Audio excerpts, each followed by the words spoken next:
Sveiki, visi gimę po Skorpiono ženklu. Pasižiūrėkime, kas jūsų laukia ateinančią savaitę, tai yra nuo balandžio 14 iki balandžio 20 dienos. Savaitės perspektyvos, ko vengti ir patarimas jums.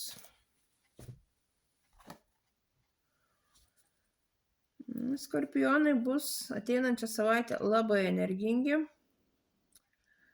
Būsit pilni idėjų, dirbkit, veikit, galbūt sutiksit ar susipažinsit, ar turite jau savo draugų rate tokį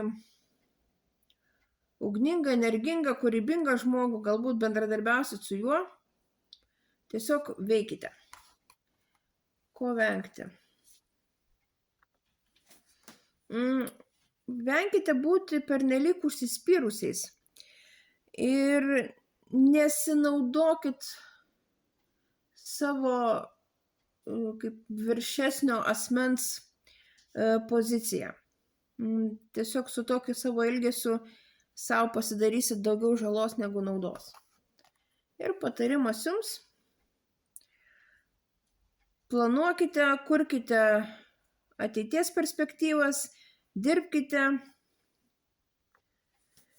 kelkite savo kaip profesionalo lygį, atlikite visas užduotis labai skrupulingai ir kiek įmanoma kūrybiškai.